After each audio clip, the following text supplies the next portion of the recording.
स्वागत है दोस्तों हमारे इस YouTube channel Satish Chauhan study point में। तो दोस्तों आज की इस वीडियो में हम लोग माखनलाल चतुर्वेदी की रचना जवानी के बारे में पढ़ेंगे।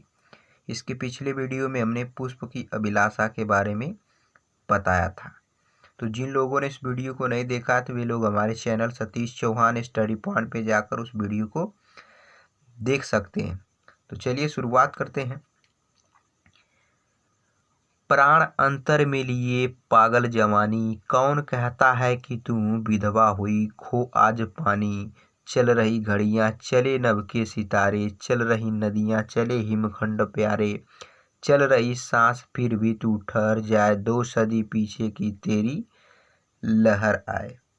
तो सबसे पहले इस पद्यांश के लिए हम लोग संदर्भ देखते हैं। तो प्रस्तुत पद्यांश हमारी पाठ्य पुस्तक हिंदी की जवानी नामक पाठ से लिया गया है, जिसके रचयिता माखनलाल चतुर्वेदी जी हैं, जिन्हें भारतीय आत्मा के नाम से भी जाना जाता है। तो चलिए अब इसके लिए प्रसंग देख लेते हैं। तो इस पद्य में देश की युवा शक्ति का संचार करते हुए कवि ने देश उत्थान के कार्य में युवा पुरुषों को सम्मिलित होने का आह्वान किया है। तो हो गया आपका प्रसंग। अब व्याख्या देखते हैं। अगर आप प्राण अंतर में लिए पागल जवानी, कौन कहता है कि तू विधवा हुई, खो आज पानी। प्राण अंतर में लिए, अंतर माने होता है अंदर में समाहित किए हुए।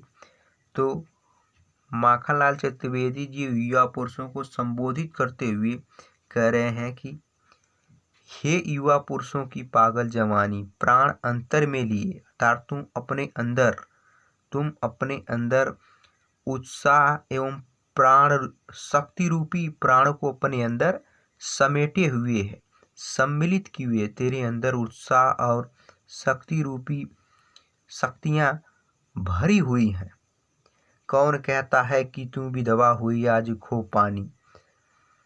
और यह कौन कहता है कि खो आज पानी, कि तुमने पानी अर्थात तेज रूपी पति को खो दिया है।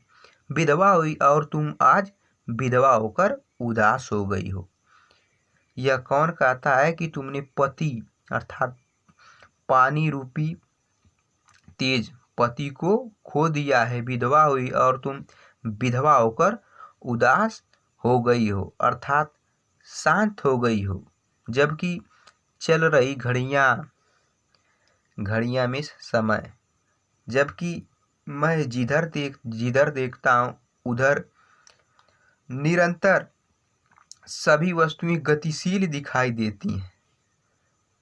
इसलिए तुम उदास क्यों बैठी हो, तुम्हारे अंदर उत्साह की भावना क्यों नहीं चल रही है अर्थात तुम शांत क्यों दिखाई दे रहे हो। जबकि चल रही घड़ियां, मैं जिधर देखता हूँ उधर सब कुछ गतिमान दिखाई देता है। जैसे चल रही घड़ियां में समय निरंतर चल रहा है।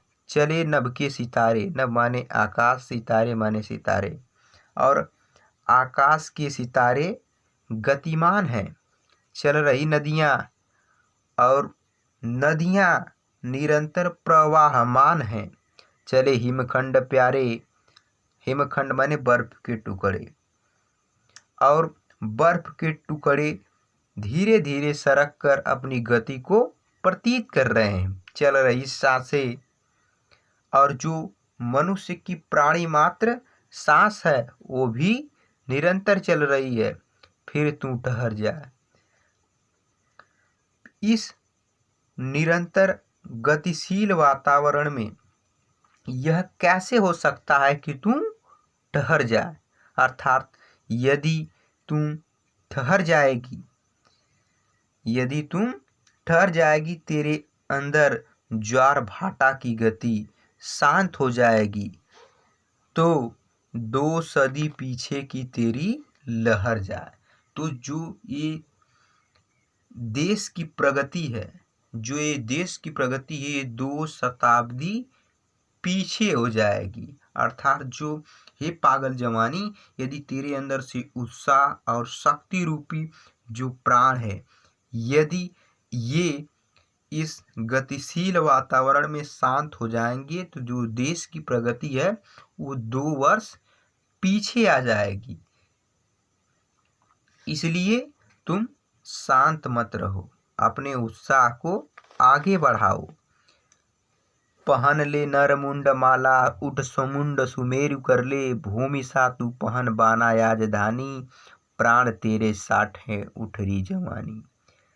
कवि आगे संबोधित करते हुए युवा पुरुषों को संबोधित करते हुए कह रहे हैं कि हे युवा पुरुषों की पागल जवानी, पहन ले नर मुंड माला, नर माने मनुष्य, मुंड माने मुंडू, माला मिस माला, कि तुम हे युवा पुरुषों की पागल जवानी, तुम दुर्गा की भांति मनुष्यों के मुंडों की माला को धारण कर ले, उठ उठ जा, स्वमुंड सुमेरु कर ले। स्वमुंड मिस मुंडों की, सुमेरु माने अत्यधिक, अर्थात मुंडों की माला को बहुत बड़ी कर दे। यहाँ कवि के कहने का अर्थ है कि तुम बलिदान के क्षेत्र में अपना सर्वस्व न्यौछावर कर दे, अपना संपूर्ण प्रदर्शन कर दे।